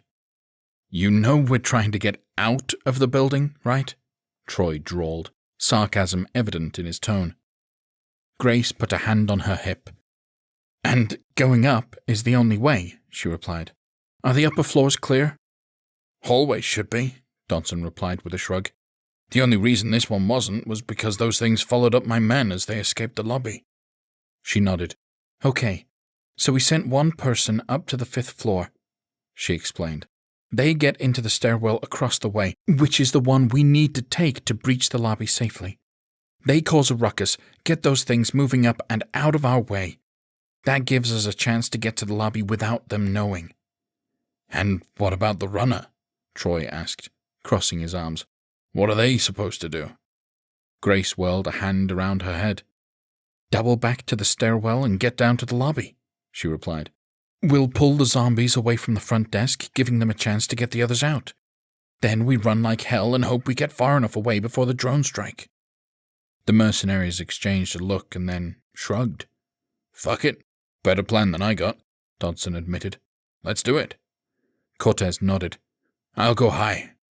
"No, you won't," Troy cut in. "You got a gun, so they're going to need you on that side of the lobby. I might not be fast, but I'm fast enough. I'll get your boys out." Cortez nodded. "Get moving. We're on the clock," Dodson said, and Troy took off like a shot. He ran to the stairwell, running up the stairs 2 at a time. When he reached the 5th floor, he paused before opening the door. "Be empty. Be empty. Be empty," he prayed, and then pushed into the hallway. He checked both ways, relieved to see nothing there. He immediately raced down, pausing only at the elevator lobby to look both ways and make doubly sure he was alone. The only sounds were his footsteps and the occasional banging on some of the hotel's doors from dead inhabitants wanting out. When he reached the stairwell, he paused again, psyching himself up before opening the door. He peeked in and saw one ghoul on the landing with its back to him. It looked down the stairs at nothing in particular, seeming lost in space. Troy carefully pushed the door open as silently as he could, and then lunged forward, giving it a forceful 2-handed shove in the back. The zombie flew through the air, landing headfirst on the stairs below. The snap of its neck echoed on the concrete. "Come and get me, assholes!" Troy bellowed. Almost immediately the sound was deafening. Moans and footsteps ricocheted off the walls as the zombies congregating on the 2nd floor landing raced up the stairs. He let out a few more yells, hooting and hollering curses at them, watching through the center gap at the flailing limbs ascending the stairs. When the first zombie reached the 4th floor landing, Troy ducked back into the safety of the hallway. He slammed the door shut, sealing them inside, and gave the door a couple of smacks for good measure. "Okay, Grace, it's your show now," he muttered, and then tore back down the hallway to the other stairwell. Meanwhile, Dodson, Cortez, and Grace stood by the 2nd floor stairwell, listening to Troy yell from above. They stayed silent as they listened to the horde on the other side race up towards him, abandoning their post. After several seconds, Cortez started to reach for the door, but Dodson held out a hand to stop him. A few seconds later, another set of footsteps raced by the door on their way up. They waited a few more seconds to be sure, and then Dodson cracked the door, peering down to make sure there were no more coming up. With the coast seemingly clear, they inched into the stairwell, staying as quiet as possible. Dodson looked up, aiming and making sure that nothing was going to come back their way, while Cortez aimed down, leading them down towards the lobby. When they reached the bottom landing, the door was still open, resting on the couple of zombies that Grace had put down earlier. They moved to the door and Cortez opened it a little more, quietly, so they could see the entire lobby floor. There were still about 15 to 20 ghouls spread out around the lobby proper, with the bulk of them over by the front desk. About 7 of them were several yards apart, stretching from the desk to the nearby furniture that looked out towards the water through the windows. "So, what are we doing?" Cortez whispered. "Guns are blazing?" Dodson shook his head. "Too risky," he replied quietly. "We have to get inside and secure this door before we start shooting, or else we're going to be fighting on 2 fronts. "Then, what the hell is the plan?" his partner asked. Grace looked out, studying the lobby, and spotted the auto-playing piano close to the set of exit-only double doors. "The piano," she murmured. "What about it?" Cortez asked. Dodson smiled. "There's a button on the side to get it to play on its own," he whispered, catching her drift. "If somebody can get to it, the noise will draw those things to it, giving us a chance to get out. And it shouldn't be loud enough to draw the zombies from upstairs back this way," she added. Cortez surveyed the area, the piano, and the exit doors. "So, a hit and run out the doors?" he mused quietly. "I like it. But after one of us is outside, then what?" "Those pickup trucks are still in the parking lot, right?" Grace asked. Dodson shrugged. "Unless those things learned how to drive," he replied. "I can get into the bed of it," she explained. "Should provide enough cover until you get out there and clear them out." He raised an eyebrow. "So, you're volunteering, huh?" he asked. "I'm a better shot than most," she replied with a shrug. "But I'm pretty sure you guys are better than me. Plus, since I saved your life, I'm going to assume you'll pay me the same courtesy." He simply nodded at her, and she checked her watch. 7 minutes left. "See you boys on the other side," she said, and gripped her handgun tightly before darting out of the stairwell. She sprinted across the marble floor and fell into a slide, skidding behind one of the sofas. She carefully peeked over the edge of it to get a lay of the land. There were a couple of zombies about 10 yards away on the other side of the furniture, which had an almost complete line of coverage, all the way down to the piano. She crawled on the floor, staying low and silent, making her way to the piano. When she was halfway there, she stopped at a gap in the furniture, where a walkway cut through. She peeked out and saw the closest zombie was only about 5 yards away, and turning towards her. She jerked back behind cover, staying out of sight. She chewed her lip as she tried to figure out what to do next. The piano was still about 20 yards away, and if she was spotted, it would be a struggle to get there. She carefully pulled the slide back on her handgun, popping out a single bullet. Before gently putting it back in place, she peeked out again, relief flooding her that the zombie hadn't caught on to her. She reared back and tossed the bullet over the couch. It pinged a few times off of the marble floor, drawing the attention of the ghoul. As it rushed over to investigate the noise, she slipped across the gap before another could take its place. She stayed low and moved as quickly as she could. When she was 10 yards away from the piano, there was an excited moan and footsteps raced towards her. "Shit," she muttered, and sprung to her feet. She sprinted for the piano, several zombies in her periphery racing towards her. The closest was 10 yards away, and on an intercepting course. Rather than fire her handgun and alert the ghouls in the stairwell, she readied herself for a shoulder strike. As the corpse approached, she adjusted her speed, slowing for a brief second to get into position to level the zombie. She timed it perfectly, hitting it in the side and sending it careening to the ground.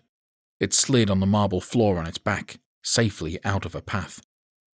Grace reached the piano and hit the play button as she flew by towards the doors. The instrument fired up, playing a jubilant tune that resonated happily throughout the lobby. The tinkling music was loud enough that every ghoul inside immediately turned its attention towards the source, tearing for it with their arms outstretched.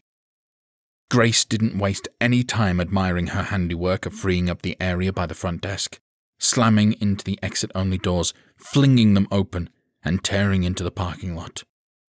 There were still a dozen or so zombies in the lot, spread out all over the place, and the truck bed was a good 30 yards away. It was a few feet off of the ground, not exactly a full lift kit, but substantially higher than a run-of-the-mill vehicle. A few ghouls in her path turned and rushed her as she approached. With more hot on her tail, Grace knew there wasn't time to fight, only time to run.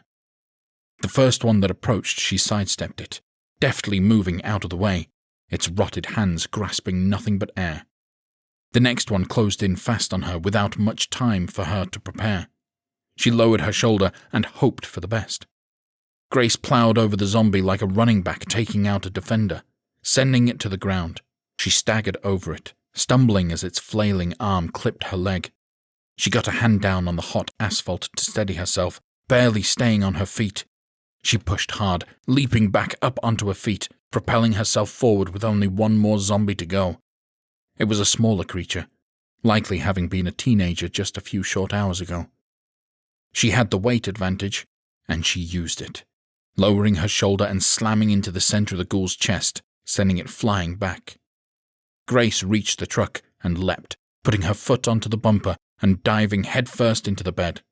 She landed with a thud, knocking a bit of her breath out, but forced herself to roll over, readying her handgun just in case any of the zombies managed to clamber up somehow. Within seconds, she was surrounded by corpses, arms flailing up over the sides of the truck bed.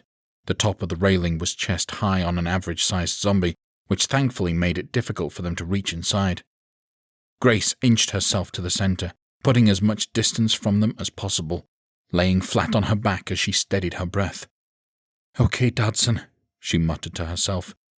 "Don't fuck me over." Inside, the mercenaries watched as Grace hit the piano button and raced out the doors. Several zombies followed her, however the majority of them converged on the piano. "We gotta stay quiet," Dodson murmured, and his partner nodded. They broke from cover in the stairwell door and moved across the lobby as lightly as they could. Dodson covered from the front, while Cortez kept tabs on the ghouls by the piano, in case they lost interest in the concert.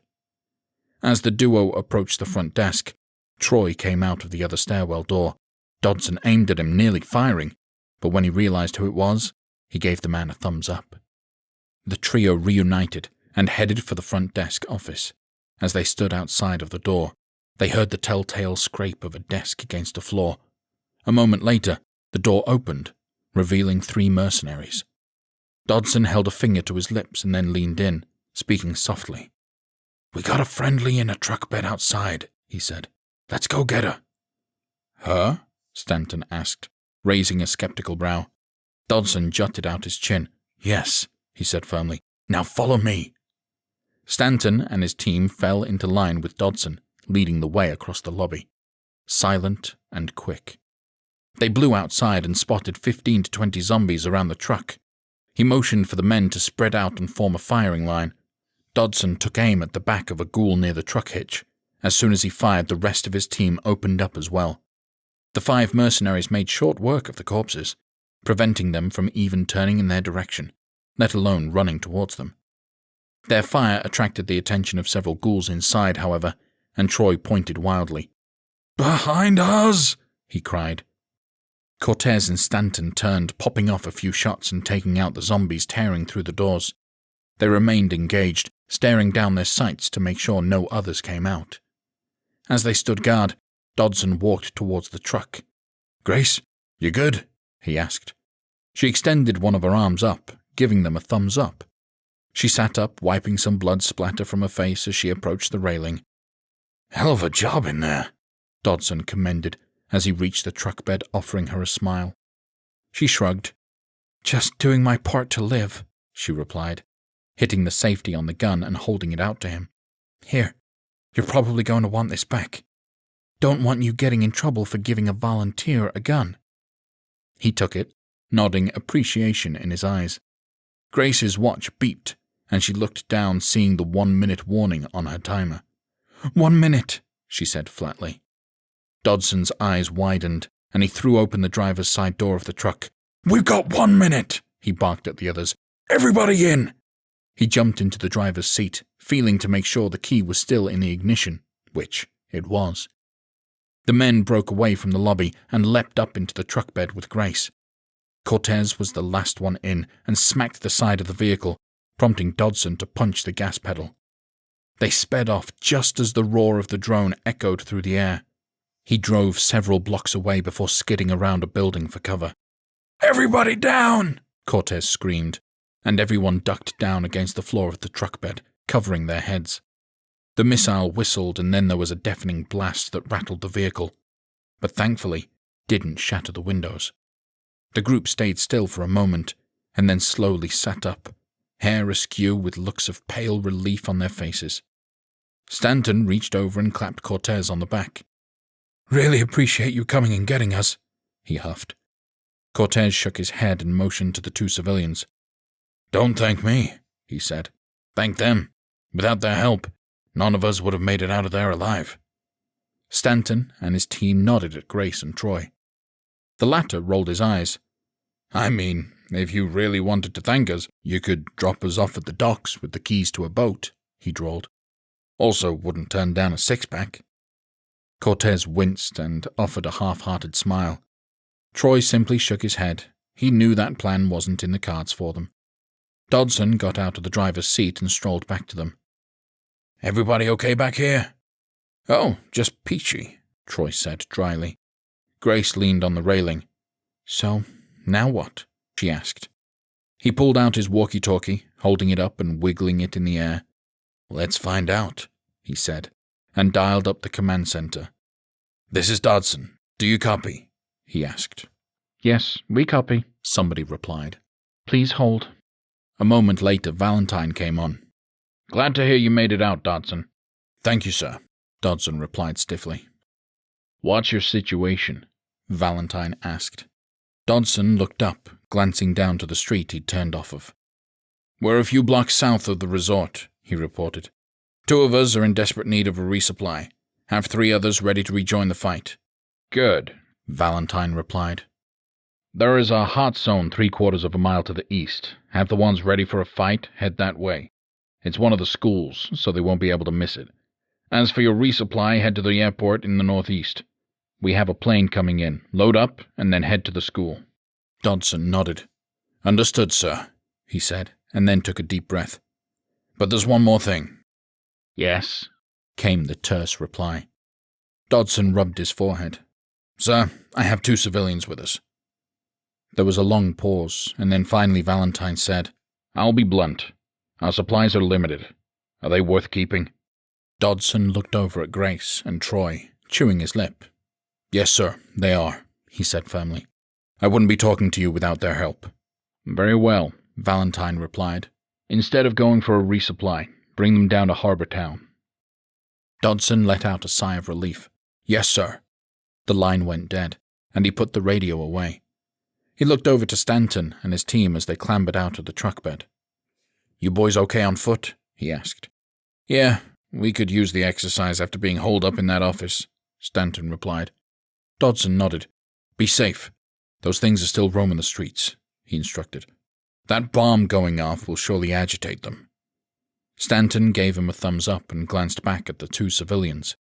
He gave them a nod as well, and then the trio took off, running down the road towards the school. Before Dodson could get back in the truck, a loud engine roared overhead. Everyone looked up at the big military transport plane flying low, headed to the airport just a couple of miles away. "Mother of God, that's a big-ass plane," Troy breathed. Cortez nodded. "Big enough to hold 100 men and enough ammo to conquer." He paused. "Well, a small island." Grace and Troy shared a look, wide-eyed at the fact that Theo Atkinson really wasn't messing around. Get comfortable, Dodson announced. It's a bit of a haul down to Harbor Town. He smacked the side of the truck and got inside. Firing it up, they pulled out from behind the building and headed south. Chapter 7. On the southwestern tip of Hilton Head Island rested the community of Harbor Town. The extremely high-end mixed-use burg stood alone as the premier destination on the island. While the resort to the north had been reserved for the wealthy, Harbor Town was reserved for the super-wealthy. As they approached, Grace and Troy looked around at the several layers of roadblocks stretching out from the road into the yards. 2 heavy machine gun nests were set up on the main road in, with a guard motioning to Dodson to pull over. When he did, the guard climbed down and walked up to the truck. "Sir, this area is off limits," the guard said, a hint of regret in his tone. Dodson motioned to the back of the truck. "Valentine ordered us to bring in these 2 civilians," he said firmly. The guard took a look at Grace and Troy, dirty and bloodied, and pulled out his radio, wondering a way to speak out of earshot. The duo scanned the area, watching a couple dozen guards roaming about behind the barricades. Corpses littered the road and grass in front of the wall. "Impressive setup," Troy said with a sigh, "especially given that this whole shit show just started 10 hours ago." Cortez shrugged sheepishly. "There's a reason the military spent billions hiring us out. Bet with that kind of bankroll you could afford a huge roster of talent," Troy replied. "Oh, no doubt," Cortez agreed. 10,000 strong, spread out around the globe. Highly trained and well-equipped. We might not have the firepower to conquer a nation, but by God we could put a hurting on anybody." The guard headed back over to the truck. "Okay, sir, you're cleared to go to the command center," he said. "Do you know where it is?" "Yes, I do," Dodson replied. The guard waved him through. "Carry on, then." He motioned to the crew by the blockade and they cleared a path for the truck to drive through. The activity within Harbor Town was a hive, civilians moving about everywhere alongside dozens of heavily armed mercenaries. A group of soldiers piled up into a pickup truck and sped off. "They're off to throw down," Troy said, shaking his head. After a few moments, they pulled up to the command center. Dodson got out of the truck and waved for the trio to come down. "Cortez, I'll take them inside," he said. "You go see if you can get us a resupply." His partner nodded and turned to walk off, but then paused for a moment. "You 2 did all right back there," he said, giving the civilians a nod. "You keep it up." He sauntered off and Dodson motioned for the duo to follow him. They headed into the command center, which was fairly sophisticated inside. The mercenaries had taken over a small restaurant with monitors set up around the outer edges of the room. In the center stood Carter Valentine, a beast of a man that looked to be in his early 40s. As they approached him, he glanced up from a folder of papers. "You must be Dodson," he said, in a terse, no-nonsense tone. "Yes, sir," came the reply. "I have the civilians from the resort." Valentine set down his folder and approached them, giving them a once-over. "I'll be honest," he said, crossing his arms. "I have no doubt this man can hold his own, but I'm curious as to why you think this woman is capable." Grace clenched her jaw, stifling the glare she wanted to shoot him for the sexist nature of his words. She didn't want to risk being executed without mercy. "Sir, she's smart, a heck of a shot, and as cold-blooded as they come," Dodson explained. "She slit a man's throat and saved my life in the process." Valentine pursed his lips for a moment, staring her down. "I'll take your word for it," he finally said. A short man with glasses came rushing over, holding a clipboard. Valentine turned to him. "What is it?" he asked. "Sir, base commander wants to know what the orders are," the man replied quickly. "The 100 reinforcements you requested just landed at the airport." Valentine checked his watch. "Not much daylight left today," he mused. "Have him fortify their position on base and make preparations to raid every local food source starting at first light. Tell him to prepare to take everything that will keep." "He also requested guidance on civilian encounters," the man continued.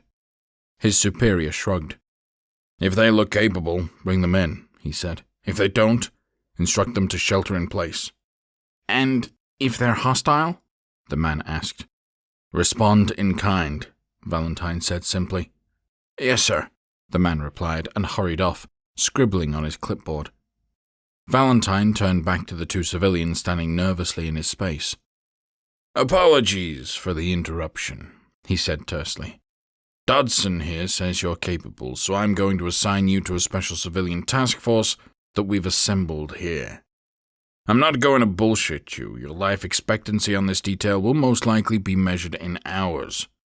However, if you listen to the specialists in charge, you just might live to see another day. Do you have any questions?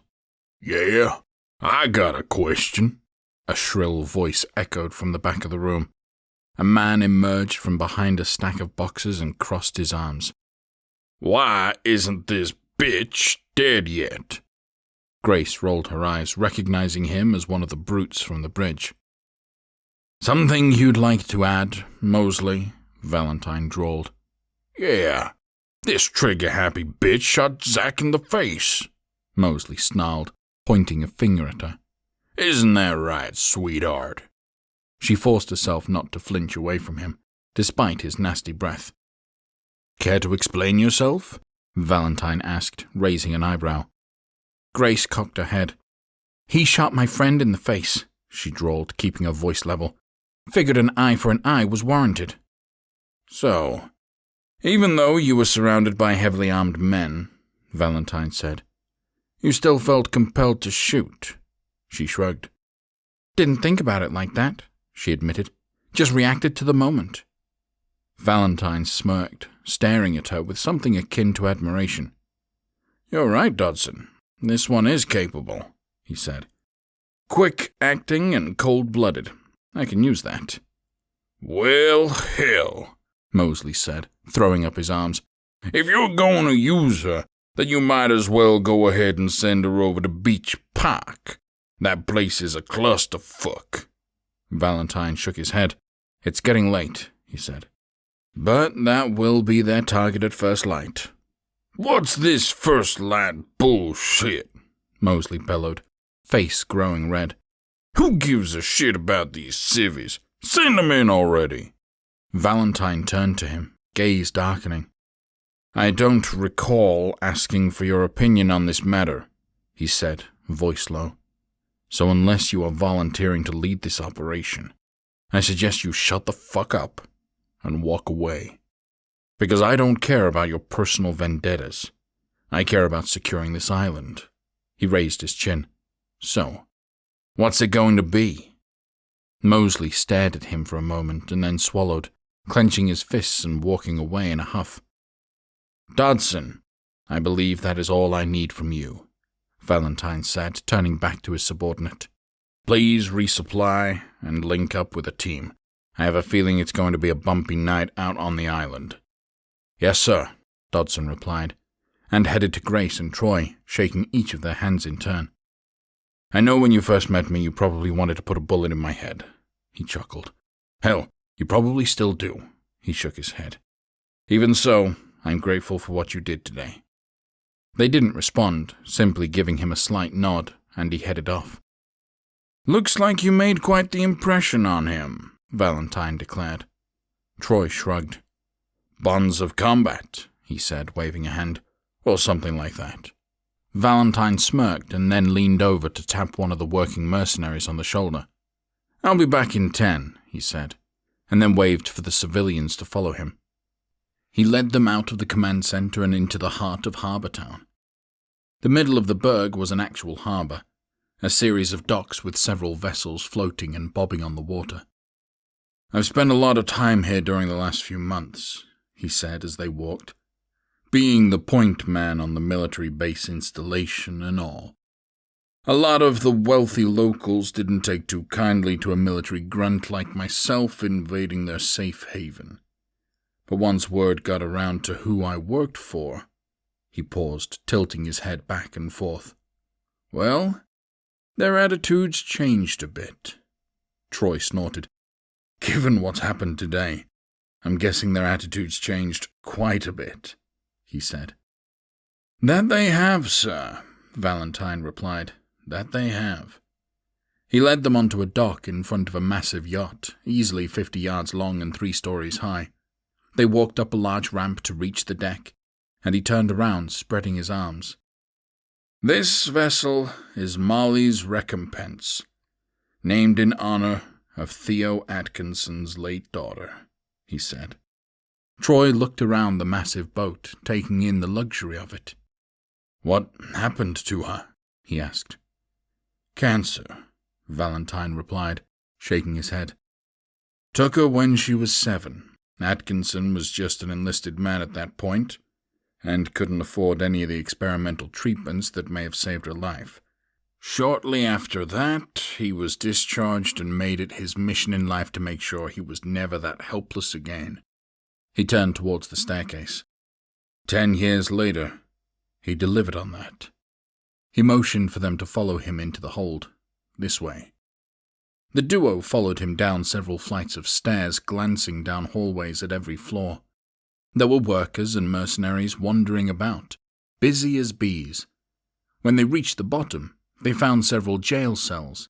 However, they'd been made to be very homey-looking, with full-sized beds, televisions, and a small kitchen area in each cell. Looks like Martha Stewart was housed here, Troy said dryly. Valentine patted the bars on the nearest cell. We can't have you roaming around freely, he said, with a hint of sympathy in his voice. However, I felt as though you needed a little comfort, especially given what you are tasked to do.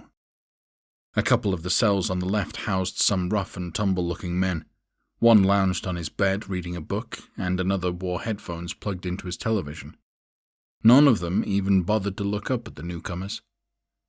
Valentine punched a code into a keypad on the wall, and the 2 cells on the right opened up. Please, if you wouldn't mind, he said. Grace and Troy looked at each other, and then each picked a cell, walking inside.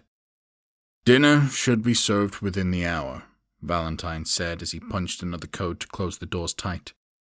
It should be nice, as we have one of the island's best chefs on staff here. Troy raised an eyebrow. How long has that been the case? He asked dryly. Valentine checked his watch. No, about 10 hours now, he said with a smirk. Troy shook his head, chuckling darkly. If you are hungry in the meantime, Valentine continued, there should be some snacks by the mini-fridge there. He motioned to the appliance in the corner. Troy headed over and opened it up, finding a 6-pack of beer alongside water and soda.